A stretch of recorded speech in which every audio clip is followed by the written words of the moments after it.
নিশ্চয় আল্লাহ একজন আছে।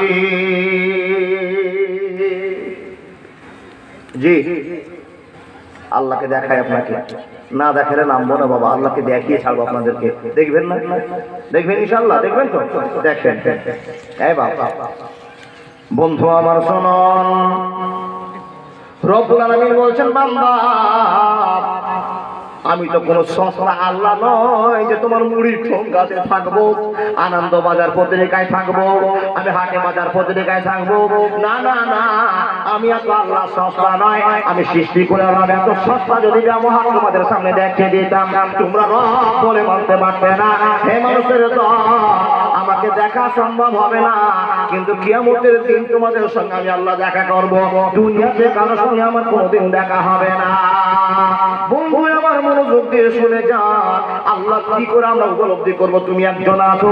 তো বলছে, বান্দা যখন তোমার সকালবেলা হয়ে গেল, আল্লাহর সঙ্গে পরামর্শ করে তুমি আল্লাহকে জাগিয়ে দিয়েছে, আর তুমি সকালবেলা ঘুম ফিরে পেয়েছো, তোমার চোখগুলো জল জল করে জ্বলতে আরম্ভ করেছে, ঘুমের তাড়না ছুটে গিয়েছে। সকালবেলা ব্রাশ করতে করতে করতে করতে বন্ধুরে আমার মাঠের দিকে আপনি চলে যান, পরামর্শ আপনাকে আল্লাহ দিচ্ছে। এ মানুষের দল, মাঠের দিকে যান। আর যাওয়ার পর আল্লাহ বলছে, ইন্না ফি খালকিস সামাওয়াতি ওয়াল আরদি ওয়া ইখতিলাফিল লাইলি ওয়ান নাহার লাআয়াতিন লিউলিল আলবাব। যেই মাটিতে ফসল ফলে অম্লতিক্ত ঝাল, সেই মাটির ওই উপাদান সাদা বেগুন লাল। মায়ের পেটে জন্মে শিশু, জলের পেটে মা, ভূমির পেটে কত সম্পদ, রকম গাছ। মিল নাই রে চেহারায়, নাই রে গলার স্বরে, অদ্ভুত তোমার কারিগরি দেখছি জীবন ধরে। আত্মার মতো শক্তি তুমি রেখেছো গোপন করে, শত চেষ্টা করে তাকে পারি না রাখতে ধরে। ডাক্তার বলতো কবিরা যত পাগল হয়ে যায়, কোথায় থাকে কাতারে খুঁজে নাহি পায়। সাগরের নোনা জল কেমনে মেঘের কোলে শোধন হয়ে পরে ধারায় সোনার ফসল ফলে। মোদের জৈবন্য প্লাবন্য পারি না রাখতে ধরে, এগুলো মোদের মহাবিজ্ঞান মিশবে মাটির গড়ে। আলো বাতাস পানি দিয়ে জীবের ফুল মাছে, পাহাড় পর্বত আছে বলে ধরার সমতা রাখে। আল্লাহ আমরা বৈজ্ঞানিক পারে শুধু ভাঙা গড়ার কাজ, তোমার সৃষ্টি করে মোরা পাইল বড় লাভ। সৃষ্টিকারের অধিকার আল্লাহ মহাবৈজ্ঞানিক তুমি, আকাশ বাতাস জুড়ে আছে তোমার ভালোবাসা খানে। একবার জোরে বলুন সুবহানাল্লাহ। বন্ধুরে আমার, সকালবেলা আপনি বাইরে মাঠের দিকে চলে যান, মাঠে গেলে কারো দেখবে সরষা লাগা আছে। ঠিক বললাম না ভুল বললাম? আমাদের কি চাষ হচ্ছে বাবা? সরষা নাই? সরষা আছে, ভুট্টা আছে, ধান থাকে, কপির চারা থাকে, পেঁয়াজের চারা থাকে, রসুনের থাকে। ঠিক বললাম কিনা? আপনাদের এলাকায় চাষ হয়? এ বাবা, একটা উদাহরণ আপনাকে। আচ্ছা, একটা মানুষ শক্ত বেশি না সরিষা শক্ত বেশি?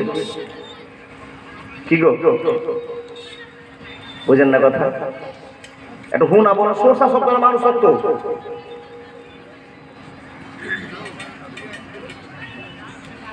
ইন্না লিল্লাহি ওয়া ইন্না ইলাইহি রাজিউন। হ্যাঁ, এইটা বলতে পারবেন না? শক্ত মানুষ বেশি না সরিষা বেশি? বুঝেন না? একটা সরষাকে গলা দিলে গলে যায় না? আর আপনার 14 কোটির ক্ষমতা তার মানুষকে বলাম তো আঙুল দিয়ে দেখি, তো কে শক্ত বেশি হলো? হ্যাঁ, মানুষ। প্রশ্ন তো এইখানে। এবার সকালবেলায় ঘুম থেকে উঠে আল্লাহ আপনাদের বলছে, হে মানুষের দল, ইন্না ফি খালকিস সামাওয়াতি ওয়াল আরদি ওয়া ইখতিলাফিল লাইলি ওয়ান নাহারি লাআয়াতিন লিউলিল আলবাব। পৃথিবীর দৃশ্যখানা দেখার জন্য একবার চলে যাও, আকাশের দিকে একবার তাকাও, জমিনের দিকে তাকাও, দিন কেমন করে হলো একবার তাকাও, রাত্রি কেমন করে একবার তাকাও। শুধু তাই নয়, আল্লাহকে দেখার জন্য আপনাকে বোঝাতে আরম্ভ করলাম, মাঠে যান আর একটা ভুট্টার গাছগুলো তুলে নেন, একটা শস্যার গাছগুলো আপনি তুলে নেন। তুলে নেওয়ার পরে একবার গবেষণা করে হাতের মধ্যে নিয়ে আল্লাহকে বলেন, মাবুদ রে, একটা সরিষার গাছ তুললাম, যাকে ধরলে পথ করে গলিয়ে দেওয়া যায়, এক মিনিট ভর লাগে না, শক্তি লাগে না, গলে যায় সরিষাটা। হে রব্বুল আলামিন, 3 হাত মাটির তলে ভরে দেওয়া যায়, 3 আঙ্গুল ভরে দেওয়া যায়, 2 আঙ্গুল ভরে দেওয়া যায়। হে আল্লাহ, 3 দিন পরে গাছ হয়ে বেরিয়ে যায়, 4 দিন পরে গাছ হয়ে বেরিয়ে যায়। মানুষের দল, আপনাকে বোঝার জন্য কথা বলতাম, আমরা করলাম মানুষ। আল্লাহ বলছেন, বান্দারে, একবার পৃথিবী আমার নিয়ামতকে নিয়ে গবেষণা করবে না, আমার নিয়ামতকে নিয়ে গবেষণা করলে তুমি আল্লাহকে খুঁজে পাবে। নিশ্চয় একজন আল্লাহ আছে। সরষাটা হাতে নিয়ে দেখেন, হাতে নিয়ে দেখেন, সরষা থেকে একটা গাছ বেরিয়েছে, মাত্র 4 আঙ্গুল নিচে ঢুকেছিলেন, আর এই গাছটা মাটি থেকে বের হয়ে 3 দিন 4 দিন 5 দিন পর আকাশের দিকে উঠতে শুরু করেছে, এখন বড় হবে আস্তে আস্তে। এটাই তো দুনিয়ার সিস্টেম কিনা বাবা? ভাই, এবার আপনার প্রশ্ন, মাওলানা, এখান থেকে আপনি কি বোঝাতে চেয়েছেন? বন্ধুরা আমার শুনুন, যেই মাটিতে ফসল ফলে অম্ল তিক্ত ঝাল, সেই মাটির উপাদান সাদা বেগুন লাল। প্রশ্ন বন্ধুরে, আল্লাহ যদি না থাকে, একটা মাত্র কিঞ্চিত পরিমাণে সরষা দানা গাছ হয়ে বেরিয়ে যায়, কিন্তু এত সুন্দর 70 কিলো ওজনের মানুষ, 1 কুইন্টাল ওজনের মানুষ, 80 কেজি ওজনের মানুষ, 10 কিলো ওজনের মানুষকে যদি একটা মাটির নিচে মাত্র 15 দিন রাখা যায়, 10 দিন রাখা যায়, 1 মাস রাখা যায়, আচ্ছা বলুন তো, সেই সরষা দানা ওটা গাছ হয়ে বের হবে, তা পচে ছারখার হয়ে যাবে, কোনটা হবে বন্ধু আমার বলুন? পচে শেষ হয়ে যাবে, গাছের মতো গাছে আর বের হবে না।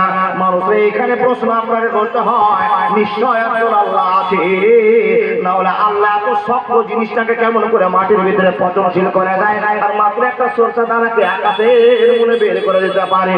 এটা হলো আল্লাহর ক্ষমতা, এটা হলো আল্লাহর কর্তব্য, এটা হলো আল্লাহর দায়িত্ব। আমার আল্লাহ বলছে, বাবা, এখানে যদি জ্ঞান পরিমাণ তোমাদের সঠিক হয়ে থাকে, নিশ্চয় তোমাদেরকে বুঝে নিতে হবে আল্লাহ একজন আছে। হঠাৎ একদিন আসবে রে ডগ, পুরাবে তোর দেহের ডগ, সবাই তখন বলবি তুমি শুধু একটা লাশ, কাটিবে তোমার জন্য ঝাড়ের মোটা বাস, আনবে কেহ আতর লোভানা, করবে গরম জল, লাশটা কোথায় আছে বলো, মাটি দিব চল। হঠাৎ একদিন আসবে রে জম, পুরাবে তোর দেহেরই দম, সবাই যখন বলবি তুমি শুধু একটা লাশ, কাটিবে তোমার জন্য ঝাড়ের ফেন্সি বাস। একবার জোরে বলুন না সুবহানাল্লাহ। ভাই